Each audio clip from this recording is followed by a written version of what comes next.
औज़ु बिल्लाहि मिनश शैतानिर रजीम। बिस्मिल्लाहिर रहमानिर रहीम।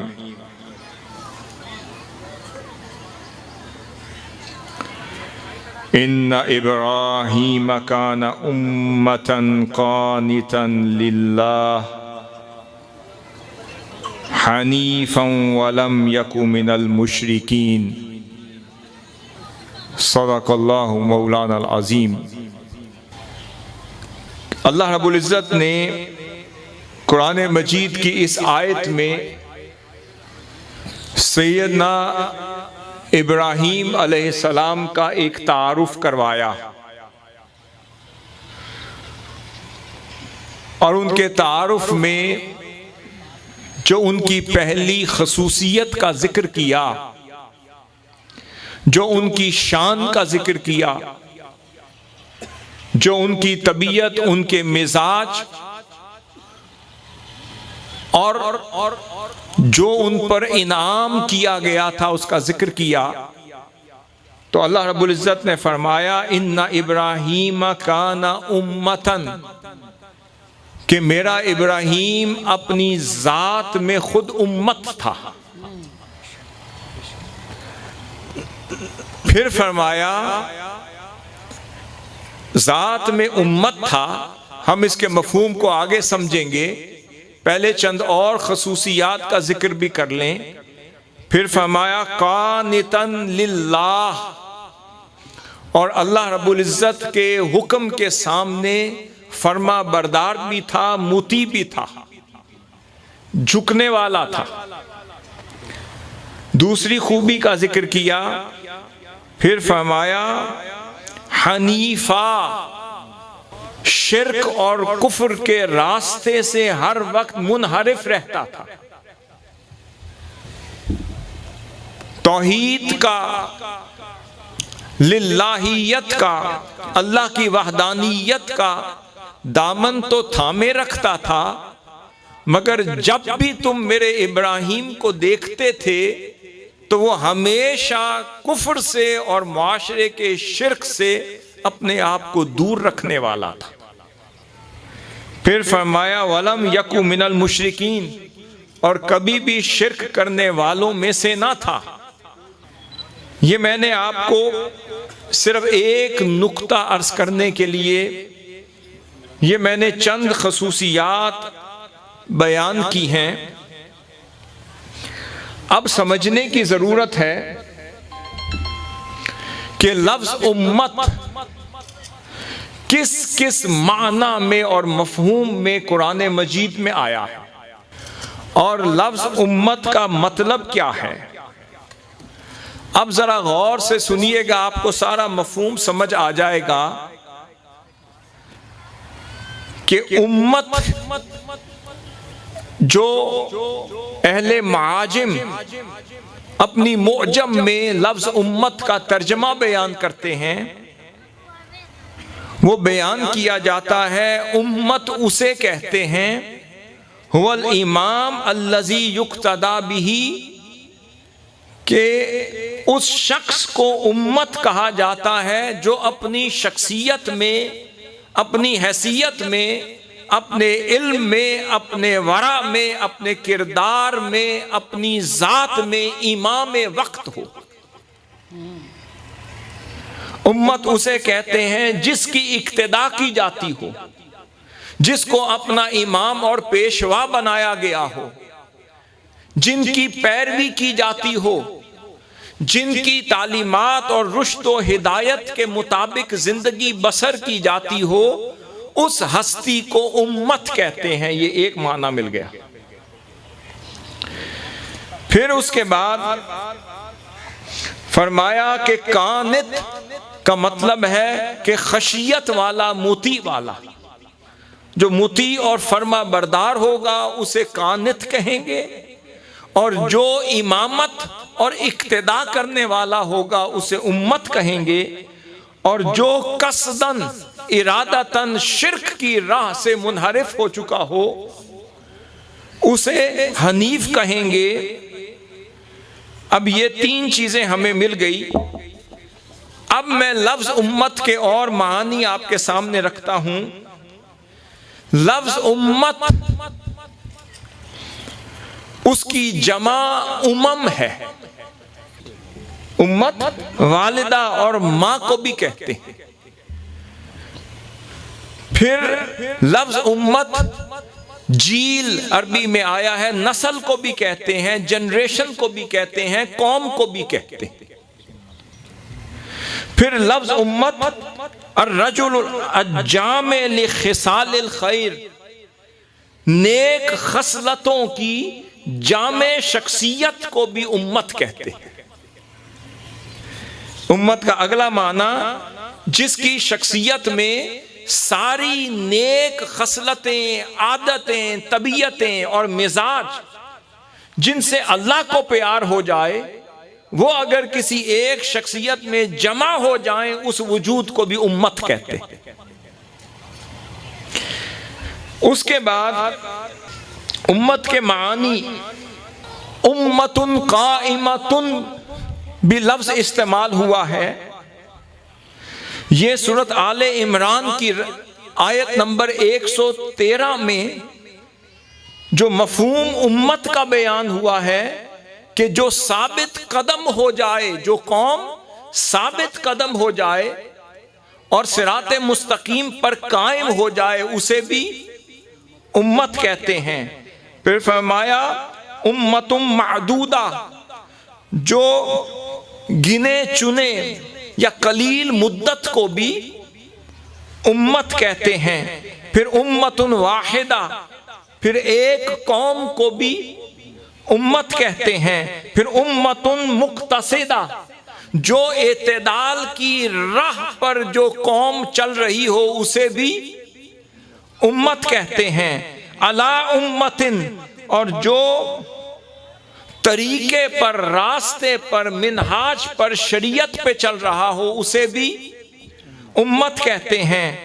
फिर फरमाया काना उम्मतन, जो मुअल्लिमुल खैर हो, इंसानियत को खैर के, हिदायत के, अमन के, आश्ती के, इंसानियत को खैर के रास्ते पर जो ढाल रहा हो, गामजन कर रहा हो, उस हस्ती को भी उम्मत कहते हैं। उसके बाद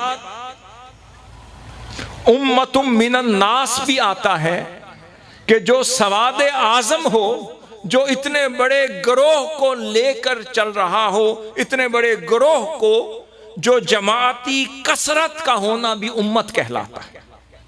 यानी सवाद आजम को भी उम्मत कहते हैं, जमाती कसरत को भी उम्मत कहते हैं। फिर लफ्ज उम्मत कुरान मजीद में 7 मुख्तलिफ मानी में इस्तेमाल हुआ है। 7 मुख्तलिफ मानों में इस्तेमाल हुआ है। एक जगह पर आया तिलका उम्मतुन कद खलत लहा। अब यहां लफ्ज उम्मत जो है वो जमाअत के मानी में इस्तेमाल हुआ है। अजमा मिनन नास, जो जम्मे गफीर और सवाद आजम और जमाती कसरत के माने में इस्तेमाल हुआ है, उसे उम्मत कहते हैं। फिर दूसरा माना कि शरीयत और तरीकत और मनहज, रास्ते और मिनहाज और शरीयत के मफहूम के लिए भी लफ्ज उम्मत आया है। कुरान मजीद में फरमाया कि इन्ना वजदना आबाअना अला उम्मतिन, कि हमने बेशक अपने अजदाद को और अपने आबा को हमने इस रास्ते पर पाया। तो पता चला रास्ते को भी उम्मत कहते हैं। फिर तीसरा माना जो इस्तेमाल हुआ अर्रजुलुल मुक्तदा बिही फी कुल्ली शै, के फरमाया इन्ना इब्राहीम काना उम्मतन। इससे मुराद ये है वो शख्स जिसे तमाम अमूरे हयात में इमाम, पेशवा और मुक्तदा बना दिया गया हो, उसे भी उम्मत कहते हैं। फिर चौथा माना यह है कि अल-फतरतु मिन ज़मन, के ज़माने के में से कलील वक्त पर भी लफ्ज़ उम्मत का इतलाक होता है। थोड़े से वक्त पर भी लफ्ज उम्मत का इतलाक होता है। और फिर आगे पांचवा मफहूम जो कुरान मजीद में आया है लफ्ज उम्मत के लिए, फरमाया अल खल्क अमूमन, खल्क को भी, अल्लाह की मखलूक को भी लफ्ज उम्मत से याद किया जाता है, उसका इतलाक होता है। उसके बाद छठा मफहूम जो है सादिसुहा, उम्मत से मुराद उम्मत मुहम्मदी सल्लल्लाहु अलैहि वसल्लम भी लिया गया है, जिसका कसरत के साथ जिक्र आता है कुंतुम खैरा उम्मतिन उखरिजत लिन्नास, कि तुम तमाम उम्म साबिका में से सबसे खैर वाली उम्मत थे जो लोगों की रुश्द व हिदायत के लिए पैदा की गई। अब इस मफहूम के बाद अब जो समझने की ज़रूरत है वो ये कि यहाँ समझ आ गई कि वहाँ अल्लाह रब्बुल इज़्ज़त ने एक लफ्ज़ सैयदना इब्राहीम अलैहिस्सलाम के लिए इस्तेमाल किया था, वो लफ्ज़ था उम्मत, कि मेरे इब्राहीम का तारुफ ये है कि ये सारी खसलतें हैं, इसमें एतदाल पसंदी भी है, इसमें खैर के लिए कदम उठाना भी है, इसमें हिकमत भी है, इसमें दानाई भी है, इसमें हलीमियत भी है, इसमें तौहीद पर चलना भी है, साबित कदमी भी है, इस्तेकामत भी है, सब कुछ है, सारी खूबियां हैं। मगर अल्लाह रब्बुल इज़्ज़त ने सारी खूबियों को जमा कर दिया एक लफ्ज में और फरमा दिया मेरे इब्राहीम का तारुफ यह है कि वो अपनी जात में खुद उम्मत हो गया, अपनी जात में खुद उम्मत हो गया। पता चला कि अगर इब्राहीम अलैहिस्सलाम को देखा जाए और कुरान मजीद के इन मानी को सामने रख लिया जाए तो पता चला कि इब्राहीम अलैहिस्सलाम एक थे, मगर अल्लाह रब्बुल इज़्ज़त ने उन्हीं की जात के अंदर एतदाल पसंदी भी रख दी। एक माना इब्राहीम अलैहिस्सलाम एक थे, उन्हीं की जात के अंदर एक बैलेंस एंड मॉडरेट अप्रोच भी रख दी, एक मोतदिल और दरमियाना रास्ता भी रख दिया, नजरिया भी रख दिया, सोच भी रख दी, फिक्र भी रख दी, इसको भी उम्मत कहा। फिर फरमाया इब्राहीम एक थे मगर उनके अंदर अल्लाह रब्बुल इज़्ज़त ने एतदाल पर चलने वाला रास्ता भी उन्हें अता किया। वो अपनी सोच में मोतदिल थे, अपने रास्ते में मोतदिल थे, बात समझते जाएं, अपने मिनहाज में मोतदिल थे, इस वजह से वो उम्मत थे। एक ये बात समझ ली। फिर उनको उम्मत कहा, उसका एक मतलब कि वो मुअल्लिम इंसानियत थे, पूरी इंसानियत को समझाने और पढ़ाने वाले थे, इसलिए उम्मत हो गए। फिर फरमाया मुमिनन वहदहू, और अपनी जात में इर्द गिर्द कुफ्र था, इर्द गिर्द शिर्क था, मगर इब्राहीम अलैहिस्सलाम अकेले तन तनहा अपनी जात में सिर्फ वहदहू ला शरीक लहू कर ईमान लाने वाले थे। तो तीसरी खूबी आ गई। फिर फरमाया उम्मतम मिनन नास, कि हाँ मुख्तसर से अरसे में उनका पैगाम भी इंसानियत तक पहुंचता चला गया, उनकी हिकमत भी पहुंचती चली गई, तौहीद का पैगाम भी पहुंच गया, उनकी हिकमत अमली भी पहुंच गई, उनकी ताबीरात और तालीमात और तौदीहात भी पहुंच गई। पता चला वो हस्ती जो अपनी जात में खुद मुअल्लिम भी हो, रुश्द व हिदायत का पैकर भी हो, अपनी फिक्र में उम्मत भी हो, अपने जिक्र में भी उम्मत हो, अपनी जात में भी उम्मत हो, जामे भी हो, किरदार का भी मालिक हो, आला खसलतों का भी मालिक हो, एतदाल पे भी चल रहा हो, उसका रास्ता भी मोतदिल हो, पाक हो, साफ हो, लोगों को अपनी तरफ माइल करने वाला हो, उस जात को उम्मत कहते हैं। अब आगे चलें कि इधर इब्राहीम अलैहिस्सलाम को क्या कहा गया, उन्हें जद्दुल अंबिया का टाइटल किसे दिया गया? इब्राहीम अलैहिस्सलाम को। और दूसरी तरफ आका अलैहिस्सलातु वस्सलाम की उम्मत को, हुजूर की पैरोकारों को, हुजूर को मानने वालों को, आका अलैहिस्सलातु वस्सलाम की रिसालत और नबूवत को कबूल करने वालों को क्या कहा गया? उधर जद्दे अंबिया को लफ्ज उम्मत दिया गया, उधर आका अलैहिस्सलातु वस्सलाम की हिदायत पर, आपकी नबूवत और रिसालत पर अमल पैरा होने वालों को भी लफ्ज उम्मत दिया गया। पता चला कि जो लक़ब जद्दे अंबिया का था वो उनकी शान थी, अल्लाह ने करम यह किया वही शान उम्मत मोहम्मदी को भी वही टाइटल उम्मा का दे दिया। अब उसूल ये होता है, कोई दरख्त देखे वो असल है, कोई उसका फल खाकर चखे तो वो उसकी फरा है, कोई उसके फल को चख कर तब भी असल तक पहुंचता है, और कोई असल को देखकर उसकी शाखों से गुजरकर उसके फलों तक पहुंचता है।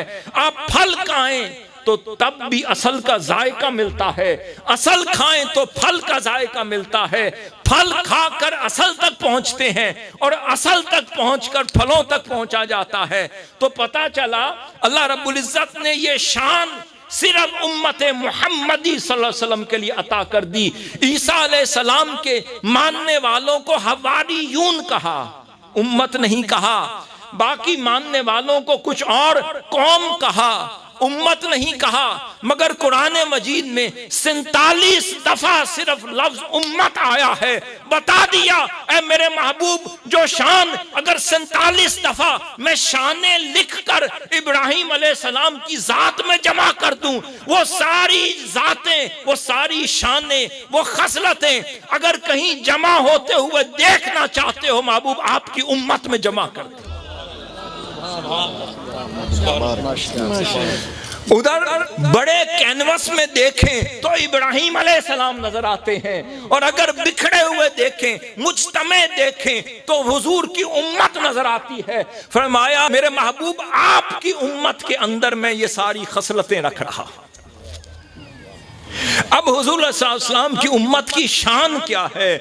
जो उम्मत की शान इब्राहिम अलैहिस्सलाम को अता की वो जद्दे अमजद हो गए। अगर कोई शान ज़हन में रख लें, जद में हो तो दूसरी तीसरी लड़ी में और मजबूत होती चली जाती है। जो खसलतें जद में हो वो बाज़ोकात बेटे को मिलती हैं, बाज़ोकात बेटे के बेटे को मिलती हैं। ये जेनेटिक साइंस का प्रोसेस होता है, ये डीएनए मजबूत होता चला जाता है। पहली नस्ल में एक हद तक पहुंचा, दूसरी नस्ल में ज्यादा पहुंचता है, तीसरी में और ज्यादा पहुंचता है। नस्लें बढ़ती चली जाएं, वो डीएनए कमजोर नहीं, मजबूत होता चला जाता है। बाज़ोकात 10 लड़ी के बाद वो मिन्नोअन हू बहू अपना जद्दे अमजद कोई नजर आ रहा होता है। फरमाया मेरे महबूब मैंने शाने तो बहुत दी, हर नबी को तेरी शान दी और हर नबी को तेरी शान से नवाजा और तेरी शान की झलक हर नबी को दी, मगर अब मैं एक जद्दे अम्बिया की झलक तेरी उम्मत को दे रहा।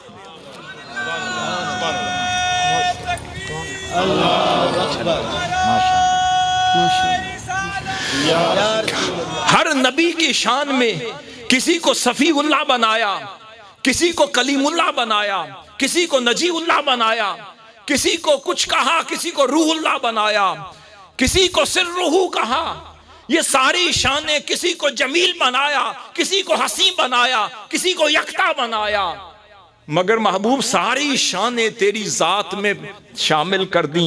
किसी ने बिखरे हुए हुस्न देखने हो, मेरे अंबिया को देखता फिरे। किसी ने सारा हुस्न एक जगह देखना हो, मोहम्मद मुस्तफ़ा को देखता फिरे। अब फरमाया मेरे महबूब वो शाने अंबिया और बैनल अंबिया तकसीम होती रही, मगर अब मैं शान महबूब तुझे नहीं तेरी उम्मत को देने वाला हूं। सारे अंबिया की शानें तुझे दी, तेरी शानें अंबिया को दी, मगर इब्राहिम की शान तेरी उम्मत को दे रहा हूं। अब फरमाया आगे सुनिए, अब हुजूर सल्लल्लाहु अलैहि वसल्लम की उम्मत में किसी को कानित बना दिया, किसी को मुअतदिल बना दिया, किसी को शुजाअत का पैकर बना दिया तो अली मुर्तजा बन गए अलैहिस्सलाम। किसी को मियाना रवी का पैकर बना दिया, अबू बकर सिद्दीक बन गए। किसी को एतदाल पर चलने वाला बना दिया, सिद्दीक अकबर हो गए। किसी को हक के सामने शिर्क से मुनहरिफ होने वाला बना दिया, फारूक आजम हो गए। किसी के अंदर हया ज्यादा पैदा कर दिया, उस्मान गनी हो गए। किसी के अंदर वकार पैदा कर दिया, तो अब्दुल्ला बिन मसूद हो गए, किसी के अंदर फरासत और हिकमत बढ़ दी तो मुआज बिन जबल हो गए, किसी को आशिक बना दिया बिलाल हो गए, किसी को गुलाम बना दिया अवैस करनी हो गए, किसी को खादिम बना दिया अनस बिन मालिक हो गए, किसी को कारी बना दिया मुसअब बिन उमैर हो गए, किसी को हुजूर का आशिक बना दिया अवैस करनी हो गए। ये सब फैज महबूब वहीं से चल रहा है। मगर समझ लें और कानून क्या है डीएनए का, कि जब ये डीएनए बढ़ता है, कभी कभी बढ़ते बढ़ते 20 लड़ियां गुजर जाती हैं, 30 लड़ियां गुजर जाती है, किसी में उम्मत का फैज तनहा मिलता है और कभी कभी उम्मत का फैज मैं जामियत में रख देता हूं। अब देखें, फरमाया हाँ सबको अकल अलग अलग फैज दे रहा हूं, मगर जब हसनैन करीमैन अलैहिमुस्सलाम की बारी आई तो आधा कमाल हसन को दे दिया, आधा हुसैन को दे दिया। अगर कमाल मुस्तफा देखना है, हसन हुसैन को इकट्ठा देख लो तो कमाल नजर आएगा। उसके बाद वो कमाल जमाल चलता रहा, फिर रास्ते भी मिलते रहे। आखिर सलाम से पूछा गया, या रसूलुल्लाह नबूवत के बाद क्या होगा, आपके बाद नबी कौन आएगा? आपने फरमाया ला नबिय्या मिन बादी, मेरे बाद तो नबी नहीं आएगा। या रसूलुल्लाह ये इब्राहिम अलैहिस्सलाम का उम्मतन कानतन वाला फैज आगे चलेगा कैसे? फरमाया अब नबी नहीं होगा, वली होगा। अब नबुव्वत का सिलसिला तो नहीं होगा, मुजद्दिदीन का होगा। अब कौन होगा? अब मुजद्दिदे असर पैदा होता रहेगा। हर जमाना जब अपनी तिश्नगी के कमाल को पहुंचेगा, प्यास बढ़ेगी, भूख बढ़ेगी, लोग तड़पेंगे, गिरेंगे। जब सदी खत्म होगी, खत्म होने से पहले अगले सदी का शाह सवार अता कर दिया जाएगा। ये सिलसिला शुरू हो गया। सिलसिला इसलिए खत्म नहीं हुआ, पहली सदी में किसी ने कहा मैं उम्मत किसी जात में देखूं। पहली सदी वालों ने सोचा कि लफ्ज उम्मत में किसी जात में देखूं, तो किसी को हजरत सईद बिन मुसय्यब 105 हिजरी में नजर आ गए। किसी ने सोचा कि मैं लफ्ज उम्मत की कोई झलक किसी की जात में देखूं, किसी को हसन अल बसरी 110 हिजरी में नजर आ गए। किसी ने सोचा लफ्ज उम्मत में कोई कनात देखूं, कोई इल्म देखूं, हलीमियत देखूं, एतदाल पसंदी देखूं, फिर जामियत देखूं, मुअल्लिमुल इंसानियत होना देखूं। तो फिर वो कमाल इमाम इब्न शहाब ज़ोहरी को 124 हिजरी में नजर आ गया। किसी ने सोचा मैं कोई वही रमक, वही झलक और वही रानाई देखूं, तो वो फैज उम्मत 175 हिजरी में इमाम लैस बिन साद में नजर आ गया। किसी ने कहा वो फैज आगे उम्मत का कहीं झलकता हुआ देखूं, तो 169 में फिर इमाम मालिक नजर आ गए। किसी ने सोचा वो फैज देखूं, तो 181 में अब्दुल्ला बिन मुबारक आ गए। किसी ने कहा वही उम्मत की झलक कहीं और देखूं, तो फिर 241 में इमाम अहमद बिन हम्बल नजर आ गए। किसी ने सोचा फिर वही फैज आगे चले कहीं देखूं, तो 256 में इमाम मोहम्मद बिन इस्माइल बुखारी नजर आ गए। कहीं पे इल्मियत नजर आ रही है, मेरे साथ चलते रहें। कहीं पे फिकहियत नजर आ रही है, कहीं पे तसव्वुफ का यदे उला मिला है, कहीं पे रूहानियत मिली है, कहीं पे इज्ज़ मिला है, कहीं पे अखलाक मिला है, कहीं पे रवादारी मिली है, कहीं पे निज़ाम मिला है और कहीं पे अदल मिला है। फिर आगे किसी ने कहा कहीं अहादीस का रंग देखूं, तो इमाम बुखारी नजर आ गए, इमाम तिरमिज़ी नजर आ गए, इमाम अबुल हसन अशरी की शक्ल में। फिर अकायद का जौहर देखूं तो अकीदा नजर आ गया, क्योंकि उम्मतन में तौहीद की फिक्र भी थी, तौहीद की हिफाजत भी थी। तो तौहीद को और अकीदे को बचाने वाले फिर इमाम अबुल हसन अशरी 324 हिजरी में नजर आ गए। फिर उसके बाद इमाम इब्ने अब्दुल बर 463 में नजर आ गए। इमामुल हरमैन अल जुमैनी 475 में नजर आ गए। फिर इमाम अब्दुल्ला अल अंसारी फिर 481 में नजर आ गए। फिर आगे फलसफा भी बढ़ गया, लोगों के एतराजात भी बढ़ते चले गए। इस्लाम तरक्की कर रहा था, लोगों के ज़हनों को तरक्की मिल रही थी, तशवीश पैदा हो रही थी। उनको बचाने के लिए उस सदी के मुजद्दिद इमाम गज़ाली आ गए। फिर आगे 561 में शेख अब्दुल कादिर जिलानी आ गए। फिर कोई झलक उनमें नजर आई, कुछ अब्दुल रहमान अल जौजी में नजर आई, कोई शहाबुद्दीन सोहरवर्दी में नजर आई, कोई तकीउद्दीन सुब्की में नजर आई, कोई जलालुद्दीन सयूती में नजर आई, कोई मुजद्दिद अल फसानी में नजर आई, कोई शाह वलीउल्लाह में नजर आई, कोई इमाम शौकानी में नजर आई, कोई आला हजरत में नजर आई। यहां तक कि ये सदी आ गई, अब आप लालिया में सोचते थे, कोई चिन्योट में सोचता था, कोई जंग में सोचता था, कोई लाहौर में सोचता था, कोई दिल्ली में सोचता था, कोई अमृतसर में सोचता था। कोई तो होगा जिसके अंदर रंगे इब्राहिम सारा नजर आ जाए। खुदा की इज्जत की कसम, ये सदी शुरू हुई, शेखुल इस्लाम की विलादत हुई, हुजूर डॉक्टर फरीदुद्दीन साहब को वो तोहफा मिला जब देख कर कहा ये तो इब्राहिमी रंग पूरा नजर आ गया। अब आगे ये वो आगाज था। हाजिर मोहतरम, ये सिलसिला चलता रहा, फिर वक्त ने बता दिया कि वो नूर तो गुंबद खजरा की खैरात से चल रहा था, वो तो गुंबद खजरा के दर के अनवार से चल रहा था। वो नूर अपना था ही नहीं। पता चला कि अल्लाह रब्बुल इज्जत ने इस दौर को किसी किरदार में उम्मत देना था और एक ऐसा मसीहा देना था, एक ऐसा मुजद्दिद देना था जो अपनी सोच में मोतदिल हो, अपने इरादे में कवी हो, अपने जोश में पहाड़ हो, अपनी सोच में इकबाल हो, अपने किरदार में गजाली ज़मा हो और अपने अकीदे में अबुल हसन अशरी भी हो, इमाम गजाली भी हो, सयूती भी हो, फिर हैसमी भी हो, तबरी भी हो, तबरानी भी हो, कुर्तबी भी हो, किब्ती भी हो, और जो कदम रखे वहां की काया बदलती चली जाए। आप खुशकिस्मत हैं कि ये दौर बदलता रहा, मगर अल्लाह रब्बुल इज्जत ने अपने उन हस्तियों को बदलने वाला बनाया। जमाने बदलते हैं मगर साहिब जमाना बदलता नहीं, मगर जमाने को बदल देता है। आज ये जमाना, ये सदी जो मिनहाजुल कुरान को मिली है, इसमें इल्म मिनहाजुल कुरान के जरिए से फैला, इसमें शमाए इश्क मुस्तफा भी इस परवाने के जरिए से फैली, अदब बारगाह मुस्तफा भी इस परवाने के जरिए से फैला, और फिर इल्म को भी अदब मिला, अदब सिखाने वालों के दर से। तो यहाँ इल्म वालों को भी अदब मिला, इल्म पढ़ने वालों को भी अदब मिला, सोचों में इत्तेदाल आया, आवाजों में अदब आया, किरदार में चाशनी आई, जुबानों में मिठास आई। इधर इश्क मुस्तफा था, उधर अदब बारगाह अहले बैत था, उधर नुसरत सहाबा था, उधर औलिया सालिहीन के दर की खैरात का सिलसिला था।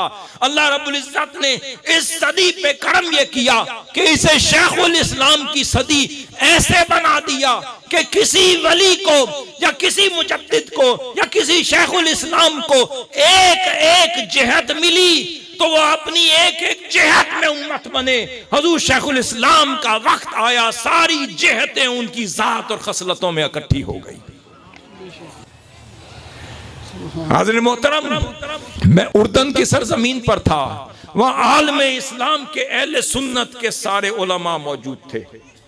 जितना बड़ा नाम आलमे इस्लाम का अहले सुन्नत का है वो उर्दन में मौजूद था, और वहां बहुत बड़ी कॉन्फ्रेंस थी जो उर्दन के बादशाह ने मुनक्किद की थी, शाह अब्दुल्ला ने, और वहां उस नशिस्त का मेन खिताब था वो हुजूर शेखुल इस्लाम का था।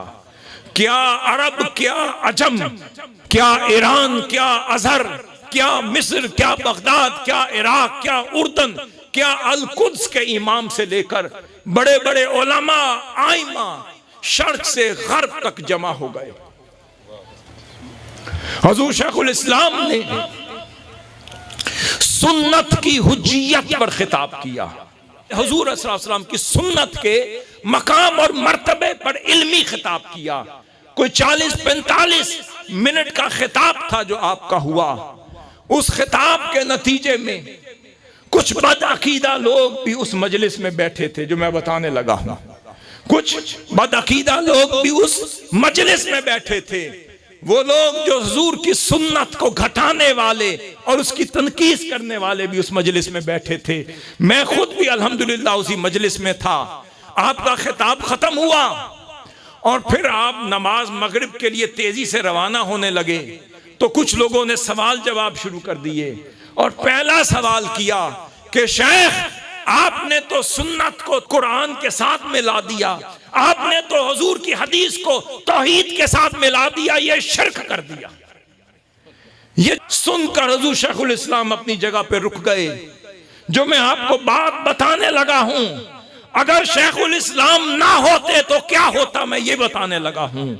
अब लोगों ने ताना दिया था हुजूर की हदीस की हुज्जियत पर, लोगों ने ताना दिया था हुजूर की सुन्नत की हुज्जियत पर, ताना दिया था कि आपने सुन्नत को कुरान के बराबर कर दिया, आपने हदीस को, हुज्जियत हदीस को कुरान के बराबर कर दिया, आपने शिर्क कर दिया। ये सुनकर जवाब तो देना चाहिए था आलमे इस्लाम की अहले सुन्नत की शख्सियात को, मगर मैं आपको गवाह हूं उस मजलिस का, सबके सर झुके हुए थे। जवाब देने की किसी को जुर्रत नहीं थी। फिर हुजूर शेखुल इस्लाम की तरफ मैंने देखा, मैं दूसरी साइड पे बैठा था। आपने उसी वक्त अपना रुख फेरा और जाके कुर्सी पर बैठ गए। फरमाते हैं, पूछो जो सवाल करते हो अभी पूछो, मेरे पीठ पीछे क्यों करते हो।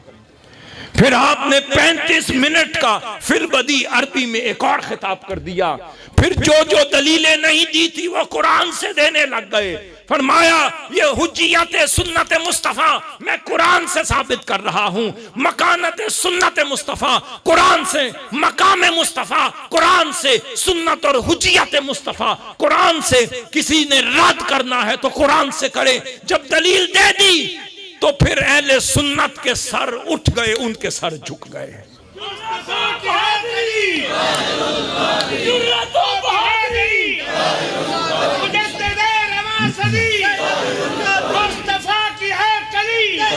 उसके बाद मंजर देखने वाला था। वो जो सर झुका कर बैठे थे वो शेखुल इस्लाम के कभी माथे को चूमने लगे, कभी हाथों को चूमने लगे, कभी जसद को चूमने लगे, कभी जुब्बे को चूमने लगे। मैं हैरान हो गया। मैंने कहा, हुजूर की सुन्नत को बचाने का वक्त आया तो सर झुक गए। बचाने वाले शेखुल इस्लाम थे, बचाने वाला मिनहाजुल कुरान था।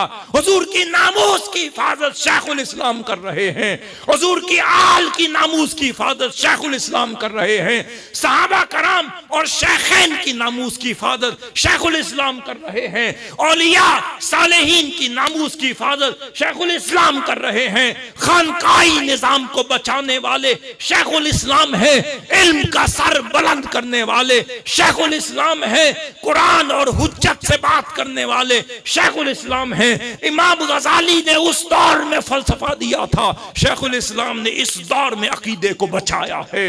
मगर दहशतगर्दी उठी, शेखुल इस्लाम दिफा कर रहे हैं। इस्लाम पे हमले हुए, शेखुल इस्लाम दिफा कर रहे हैं। किसी ने सियासत को बदनाम किया, शेखुल इस्लाम रियासत मदीना का निजाम पेश कर रहे हैं। अगर गरीब की इज्जत लुटती है, शेखुल इस्लाम उसकी भी हिफाजत करने के लिए मैदान में उतरे हैं, धरने भी दिए हैं, हिफाजत की बात भी की है, धरती की माँ की इज्जत की बात भी की है, नौजवानों की भी की है। इसलिए की है क्योंकि खुदा ने अपनी जात में उन्हें उम्मत बनाया है। बात यह है कि मिनहाजुल कुरान एतदाल का रास्ता है। आपने कभी उलमा बैठे हैं सामने मौजूद हैं, कभी हुजूर शेखुल इस्लाम से कोई फिरका वारियत की बात सुनी हो, किसी एक मसलक की बात सुनी हो, किसी मजहबी इंतशार की बात सुनी हो, किसी इंतशार और दहशतगर्दी की बात सुनी हो, तन्हा हो जाने की बात सुनी हो, मुआशरे से जुदा कर देने की बात की हो? नहीं की। क्या किया है? यूनिवर्सिटियां दी हैं, स्कूल्स दिए हैं। फिर आज अल्लाह का फजल है कि निजामुल मदारिस मदारिस के नाम पर पूरे पाकिस्तान के लिए और पूरे आलम इंसानियत के लिए निजामुल मदारिस मदरसा बोर्ड भी मिनहाजुल कुरान को मिला है, ताकि मदरसों के बच्चों को भी निजाम भी मिले, किरदार भी मिले, अखलाक भी मिले, सोच भी मिले, फिक्र भी मिले, इंग्लिश भी आए, अरबी भी आए, साइंस भी आए, मैथ भी आए, इंजीनियरिंग भी आए, कंप्यूटर भी आए। हुजूर शेखुल इस्लाम ने फरमाया, कौम का बच्चा मांगेगा नहीं बल्कि देने वाला बनेगा। कौम की बच्ची अपनी इज्जत को तार तार होते हुए देखेगी नहीं, बल्कि दूसरी बच्चियों के सर पर इज्जत की चादर रखने वाले बनेगी। कोई यतीम किसी को भिखारी बनकर नहीं देखेगा, बल्कि यतीम कल का वजीर आजम होगा इंशाअल्लाह। शेखुल इस्लाम ने किरदार दिया है, इदारे दिए हैं, मराकज दिए हैं, वेलफेयर के सेंटर्स दिए हैं, दस्तूर मदीना की ये बात करते हैं, मिनहाजुल कुरान की शक्ल में हुजूर के दस्तूर मदीना को इंप्लीमेंट कर दिया है। कोई अदल की बात करता है, शेखुल इस्लाम ने अदल का पैमाना बन के दिखाया है। मैं सिर्फ एक बात कर रहा हूं, ये मुजफ्फरगढ़ की बात है। आप मुजफ्फरगढ़ अपने कारकुनों के जलसे में, प्रोग्राम में गए तो रात का वक्त आ गया। किसी छोटे से कारकुन के घर में, उसकी कुटिया में रात गुजारने के लिए कौन गए? शेखुल इस्लाम गए। वो कारकुन था जिसके घर की तामीर हो रही थी, अभी बाथरूम की छत नहीं बनी थी, घर में पंखा नहीं लगा था, बाथरूम का दरवाजा नहीं था, अभी लाइट भी नहीं लगी थी। मैं बताने लगा हूं, शेखुल इस्लाम खुद नहीं बनते, बनाए जाते हैं। अभी लाइट नहीं थी, उधर मच्छर थे, गर्मी थी, वो घर वाले कभी ऊपर जाएं, कभी नीचे जाएं, कभी बाहर जाएं। शेखुल इस्लाम ने समझा ये परेशान है, बुला लिया, बेटे क्या बात है? फरमाया हमारा घर आपके शयान शान नहीं। फरमाया इधर आओ, हाथ लगाओ, ये क्या है? वो डरे, उसने कहा नहीं बेटे हाथ लगाओ। फरमाया ये गोश्त है, इसके अंदर खून है, इसके अंदर हड्डियां हैं, जो तेरे अंदर है वही मेरे अंदर है। भाई तू यहां रहता है, मैंने भी जिंदगी इसी तरह गुजारी है, मैंने भी जिंदगी इसी तरह गुजारी है, इन्हीं सड़कों पे गुजारी है, सैकड़ों पे गुजारी है। हुजूर किबला दादा जान ने यहाँ के आपके डिस्ट्रिक्ट हॉस्पिटल में आपका मुआवजा किया है। गुलाम अब्बास लाली जो आपके जमींदार थे, उनके भाई को लोगों ने लाइलाज करार दे दिया, सरतान का मर्ज था, इंडिया से भी लाइलाज होकर आ गए, वो परेशान फिर रहे थे। हुजूर किबला दादा जान ने कहा लाली क्या बात है? हमारा लाइलाज हो गया, वो लेकर आओ। वो लेकर आए, 2 दिन इलाज किया, तीसरे दिन बाद फिर वो मर्ज कभी वापस नहीं आई। वो जिस्मानी मुआलिज थे, शेखुल इस्लाम रूहानी मुआलिज हैं। इलाज वो भी कर रहे थे, इलाज ये भी कर रहे हैं, और दोनों इलाज मुंतकिल होकर मिनहाजुल कुरान में आ गए। अब मिनहाजुल कुरान वेलफेयर के हॉस्पिटल भी बनाएगा, रिफाई इदारे भी बना रहा है, आगोश भी, यतीम खाने भी, आरगोश भी, ये इदारे भी, स्कूल भी, मदारिस भी, जामियात भी, ताकि हुकूमत का काम हुकूमत करे, मगर शेखुल इस्लाम का काम कोई और नहीं कर सकता। चमन में कभी कभी ऐसा फूल खिलता है कि चमन भी उसे तरसता रह जाता है। आज ये फूल खिला है, इसकी महक से महक याब हो जाएं, फैज़ याब हो जाएं, मुस्तफीद व मुस्तनीर हो जाएं। वमा अलैना अल बलाग।